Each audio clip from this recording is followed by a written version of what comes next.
नमस्कार, NB news world में आप सभी का स्वागत है। मैं हूं धनेश्वरी दिवांगन। अब खबरें विस्तार से।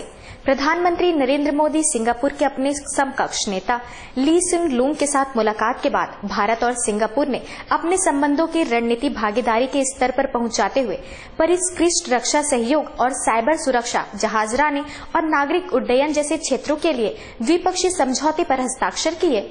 प्रधानमंत्री नरेंद्र मोदी ने मंगलवार को अपनी यात्रा के दूसरे दिन सिंगापुर के राष्ट्रपति टोनी तांग केंग के साथ मुलाकात की। राष्ट्रपति के आधिकारिक आवास और कार्यालय इस्ताना में उनका पारंपरिक तरीके से स्वागत किया गया। दोनों पक्षों ने 10 समझौते पर हस्ताक्षर किए, जिनमें रणनीतिक भागीदारी पर दोनों प्रधानमंत्रियों के बीच संयुक्त घोषणा पत्र भी शामिल था। संयुक्त घोषणा पत्र में कहा गया कि भारत और सिंगापुर अपने द्विपक्षीय संबंधों को बढ़ाकर रणनीतिक भागीदारी में तब्दील करेगा, ताकि सहयोग के मौजूदा क्षेत्रों में संबंध व्यापक बनाए जा सके और राजनीतिक, रक्षा तथा सुरक्षा सहयोग से लेकर आर्थिक, सांस्कृतिक एवं जनता के बीच संपर्क जैसे नए संबंधों को उत्प्रेरित किया जा सके।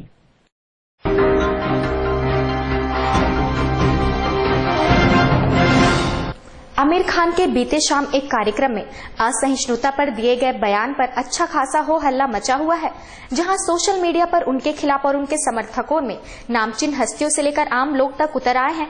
बीजेपी के नेता शाहनवाज हुसैन ने कड़ी प्रतिक्रिया देते हुए कहा कि आमिर डर रहे हैं या डरा रहे हैं, ये गहरी राजनीतिक साजिश है।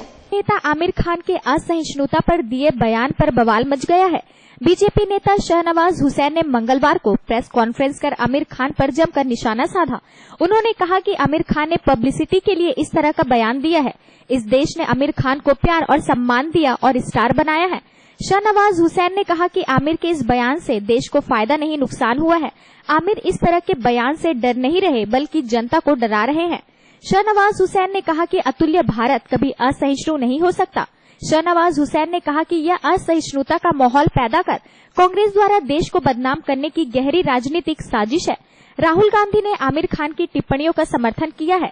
गौरतलब है कि आमिर खान ने सोमवार को कहा था कि उनकी पत्नी किरण राव ने उन्हें देश छोड़ने तक की सलाह दी थी। शाहनवाज ने हैरानी जताते हुए कहा कि आमिर और उनका परिवार भारत के अलावा कहां जाएंगे। भारत जैसा बेहतर और कोई देश नहीं है और एक भारतीय मुसलमान के लिए एक हिंदू से अच्छा पड़ोसी कोई नहीं है।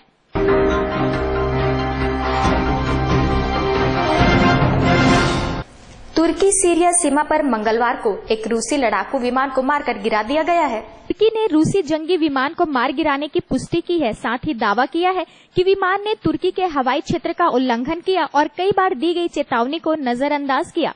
उधर रूस ने कहा है कि उनका विमान तुर्की के आसमान में दाखिल नहीं हुआ था। रूस के रक्षा मंत्रालय ने कहा है कि हम रूसी जेट के क्रैश होने के हालातों को देख रहे हैं। रूसी ने कहा कि सीरिया की सीमा पर तुर्की द्वारा मार गिराया गया सैन्य विमान रूसी का सुखोई US-24 जेट है और कहा कि जेट ने तुर्की की हवाई सीमा में प्रवेश नहीं किया था। रूसी की संवाद समिति ने रक्षा मंत्रालय के हवालों से कहा, गोलीबारी के कारण रूस के सुरक्षा बल का Su-24 विमान सीरिया में दुर्घटनाग्रस्त हो गया। मंत्रालय ने कहा कि पायलटों के बारे में अभी तक कुछ पता नहीं चल पाया है।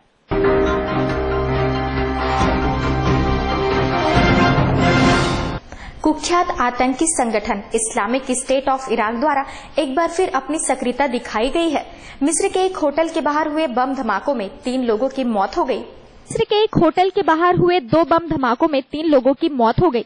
ये धमाके हिंसा प्रभावित सिनाई रीजन के अरीश में हुआ, जिसमें 12 लोग जख्मी हो गए। जानकारी के मुताबिक जिस होटल के पास ये धमाके हुए, वहां इलेक्शन जज ठहरे हुए थे। इस्लामिक स्टेट से जुड़े आतंकी संगठन ने इसकी जिम्मेदारी ली है। धमाके पार्लियामेंट्री इलेक्शन के दूसरे राउंड के खत्म होने के बाद हुए। पहले एक कार बम धमाका हुआ, इसके ठीक 10 मिनट बाद दूसरा धमाका हुआ। विस्फोट स्थल की ओर कई एम्बुलेंस को जाते देखा गया है।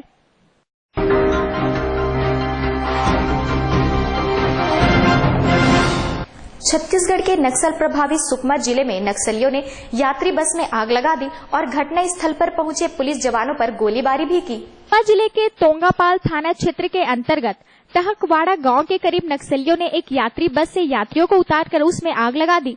पुलिस अधिकारी ने बताया कि बीती रात बस्तर जिले के जिला मुख्यालय जगदलपुर से हैदराबाद के लिए एक निजी कंपनी की यात्री बस रवाना हुई थी। बस जब टहकवाड़ा गांव के करीब पहुंची, तब हथियारबंद नक्सलियों ने बस को घेर लिया और यात्रियों को नीचे उतारकर उसमें आग लगा दी। घटना की जानकारी मिलने के बाद पुलिस दल को एंटी लैंड माइन व्हीकल में घटना स्थल टहकवाड़ा के लिए रवाना किया गया। सुरक्षा बलों का वाहन जब घटना स्थल के करीब पहुंचा, तब नक्सलियों ने वाहन पर गोलीबारी की। बाद में सुरक्षा बल ने जब जवाबी कार्यवाही की, तब नक्सली वहां से भाग गए।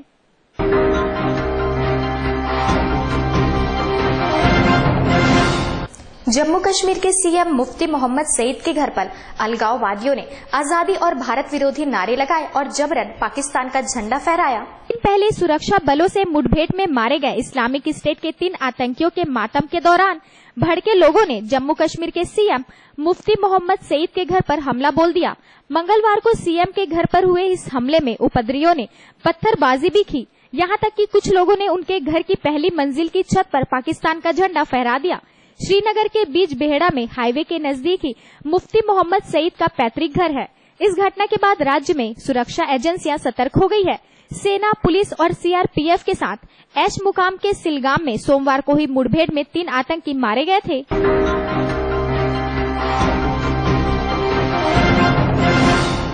असहिष्णुता के मुद्दे पर बढ़ती चिंता के बीच कांग्रेस उपाध्यक्ष राहुल गांधी ने कहा कि सरकार के लिए यह बेहतर होगा कि वो धौंस जमाना, धमकाना एवं अनुचित व्यवहार बंद करे और इनके बजाय लोगों तक पहुंच कायम करे। इस उपाध्यक्ष राहुल गांधी ने सोशल मीडिया के माध्यम से सरकार की कार्यप्रणाली पर एक के बाद एक कई ट्वीट कर कहा, सरकार और मोदी जी पर प्रश्न खड़ा करने वालों को गैर राष्ट्रवादी, राष्ट्र विरोधी या पूर्वाग्रह से ग्रस्त बताने के बजाय सरकार बेहतर तरीके से यह कर सकती है कि लोगों तक पहुंच कायम कर पूछे कि उन्हें कौन सी चीजें परेशान कर रही है। उन्होंने बॉलीवुड अभिनेता आमिर खान की असहिष्णुता पर उठे विवाद पर कहा, यह भारत में समस्याओं को सुलझाने का तरीका है, न कि धौंस जमाना, धमकाना या अनुचित व्यवहार करना।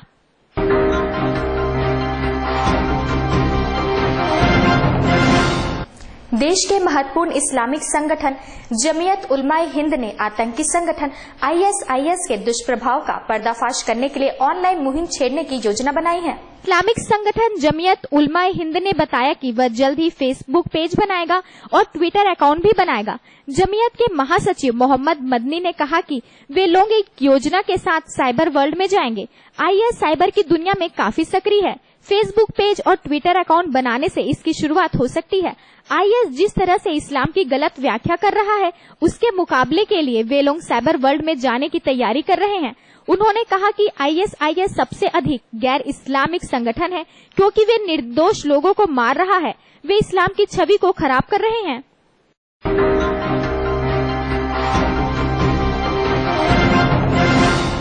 मुजफ्फरनगर के नई मंडी कोतवाली के जानसर रोड पर बाराती बस व ट्रक के भीषण भिड़ंत में 4 बारातियों की मौत हो गई, जबकि 30 से ज्यादा घायल हो गए।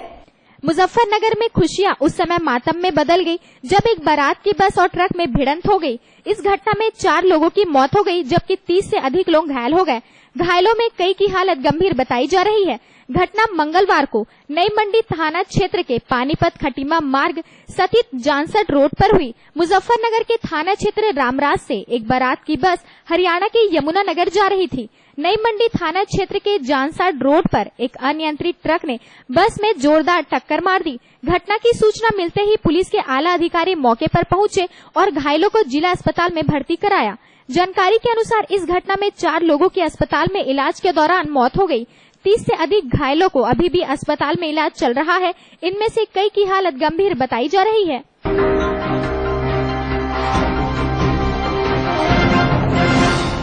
अल्पसंख्यक विभाग के राष्ट्रीय उपाध्यक्ष अनिल थॉमस आज राजधानी रायपुर पहुंचे। कांग्रेस भवन में आज अल्पसंख्यक के सभी सदस्यों के साथ उन्होंने समीक्षा बैठक ली। बैठक में छत्तीसगढ़ के अल्पसंख्यकों को राजनीति में आगे बढ़ने हेतु दिशा निर्देश दिए गए। अल्पसंख्यक विभाग के राष्ट्रीय उपाध्यक्ष अनिल थॉमस ने समीक्षा बैठक लेते हुए कहा कि छत्तीसगढ़ की राजनीति में अल्पसंख्यकों को आगे लाने का प्रयास किया जाएगा। साथ ही छत्तीसगढ़ के अल्पसंख्यक युवाओं को जोड़ने हेतु आवश्यक कदम भी उठाए जाएंगे। हम लोग के संगठन की समीक्षा बैठक है, जो अल्पसंख्यक विभाग है उसके कार्यों की समीक्षा बैठक है। हमें आगे क्या कार्यक्रम करने हैं और इन्होंने अब तक क्या कार्यक्रम किए हैं इसके बारे में समीक्षा है। हमारे तमाम आज जिलाध्यक्ष यहाँ मौजूद हैं अल्पसंख्यक विभाग के, उनसे भी विचारों का आदान प्रदान होगा।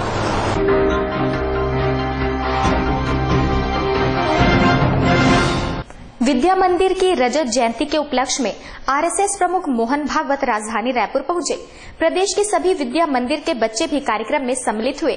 साथ ही उन्होंने योग और शिक्षा से संबंधित कई रंगारंग कार्यक्रम भी प्रस्तुति दी। प्रमुख मोहन भागवत ने विद्या मंदिर के रजत जयंती कार्यक्रम में शरीक होते हुए कहा कि वर्तमान शिक्षा पद्धति को ऐसा होना चाहिए जो मनुष्य को मनुष्य बनाए। साथ ही उन्होंने कहा कि बच्चों की प्रारंभिक शिक्षा उनके मातृभाषा में होनी चाहिए ताकि बड़े होकर वे किसी भी विषय के ज्ञाता बन सके। अपने घर में अपने घर के बच्चों का इस प्रकार का मन बने, ऐसा जीवन हमने खड़ा किया है। अपना पारिवारिक जीवन, कौटुंबिक जीवन। एक सामान्य उदाहरण के लिए बात लेता हूं, मातृभाषा। वो अपनी भाषा है, उसमें बात करते आनी चाहिए। जिस प्रदेश में हम रहते हैं उस प्रदेश की भाषा भी भारत की भाषा के नाते अपनी भाषा है।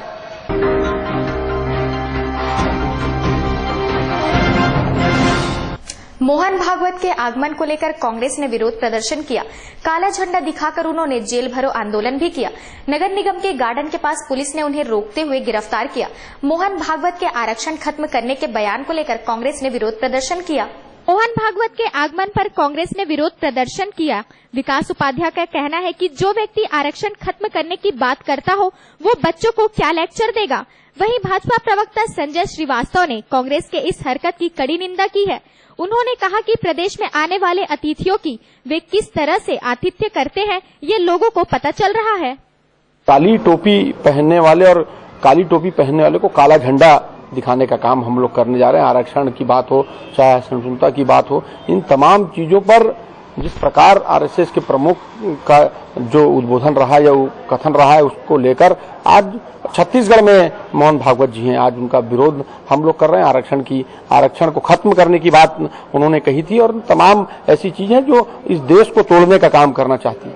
छत्तीसगढ़ जहां 90% से ज्यादा एससी, एसटी, आदिवासी, ओबीसी तबके के लोग रहते हैं, इस क्षेत्र ऐसे प्रदेश में उनका क्या काम और क्या शिक्षा यहाँ देने बच्चों के बीच में वो आए हैं, उनका विरोध आज हम तमाम कांग्रेस के साथी कर रहे हैं। जिला कांग्रेस के द्वारा संघ प्रमुख श्री मोहन भागवत के विरोध में यहाँ पर विरोध प्रदर्शन किया जा रहा था।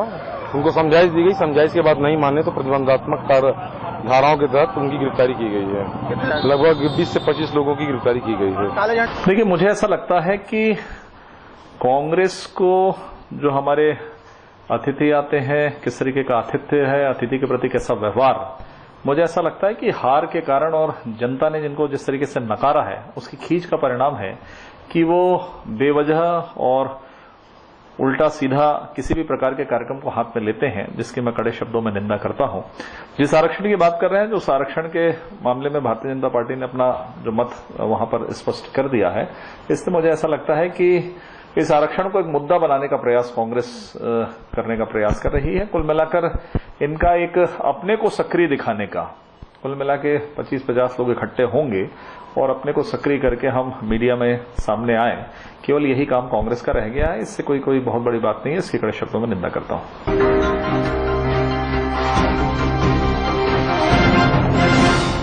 आमिर खान के असहिष्णुता के बयान को लेकर छत्तीसगढ़ में भी सियासी राजनीति गर्म हो गई है।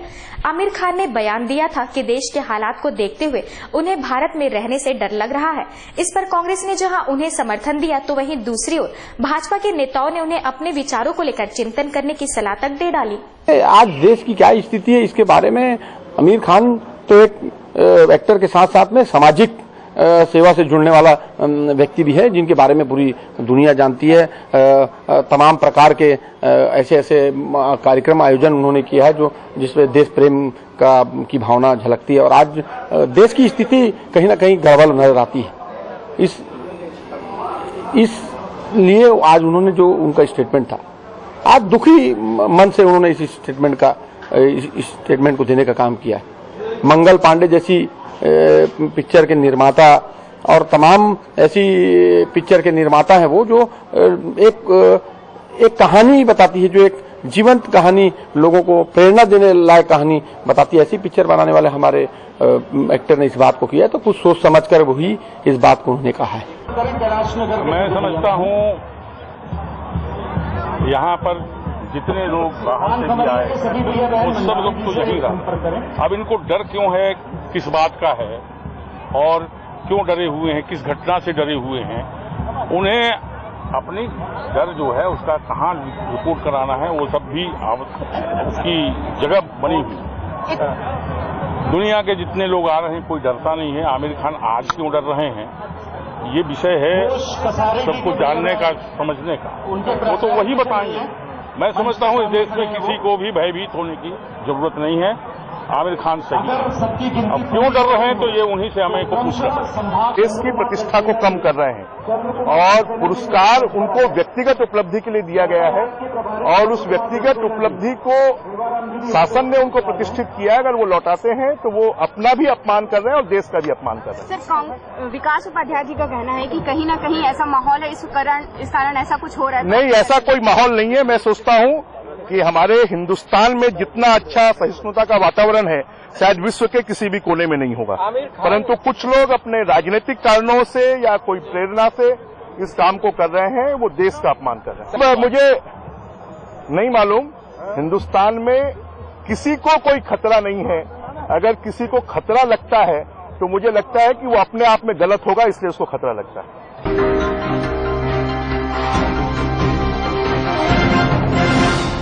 छत्तीसगढ़ प्रदेश कांग्रेस के प्रवक्ता जसवंत क्लाडिया के इस्तीफे को लेकर कांग्रेस में हलचल मच गई है। एक तरफ मुख्यमंत्री डॉक्टर रमन सिंह के तारीफ को इस्तीफे का कारण बताया जा रहा है तो दूसरी ओर और व्यक्तिगत कारणों को हथियार बनाया जा रहा है। कांग्रेस के प्रवक्ता जसवंत क्लाडिया ने प्राथमिक सदस्यता से इस्तीफा दे दिया है।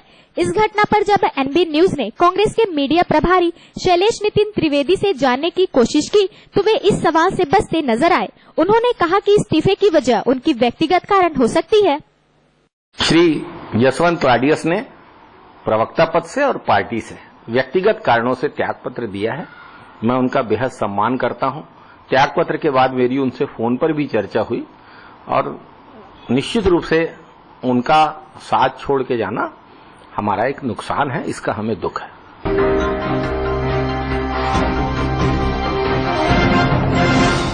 सुंदरनगर टोल प्लाजा को लेकर विवाद थमने का नाम नहीं ले रहा है। इसको लेकर कांग्रेस ने एक संघर्ष समिति भी बनाई है। सुंदरनगर टोल प्लाजा विवाद को लेकर कांग्रेस ने एक संघर्ष समिति भी बनाई है। संघर्ष समिति में टोल प्लाजा को लेकर कई रणनीति भी बनाई जा रही है। सुंदरनगर में शहर के अंदर टोल नाका सारे मापदंडों के खिलाफ है और अगर शहर के अंदर टोल नाका बनेगा तो क्या सड़क के उस पार से रायपुर आने वाले लोग, सुंदरनगर से कुशालपुर जाने वाले लोग टोल देके जाएंगे? भिलाई में भी टोल नाका है लेकिन वहां पर कम से कम दुर्ग रजिस्ट्रेशन की सारी गाड़ियों को टोल नाके से छूट है और यहां पर सारे नियम कायदों को बलाए ताक रख के भारतीय जनता पार्टी के 2 मंत्री बृजमोहन अग्रवाल और राजेश मूणत जिस तरीके से शहर की जनता के शोषण और इस तरीके से टोल टैक्स की वसूली को बढ़ावा दे रहे हैं, कांग्रेस इसकी कड़ी निंदा करती है।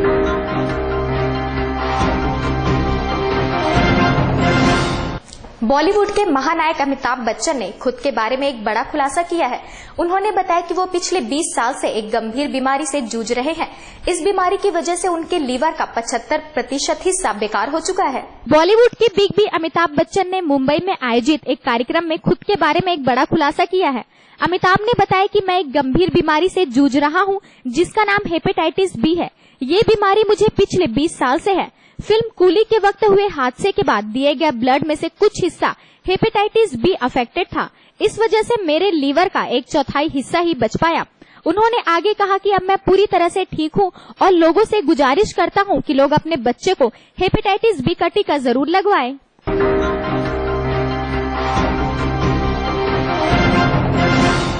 ताजा तरीन खबरों के लिए बने रहिए हमारे साथ एनबी न्यूज वर्ल्ड में।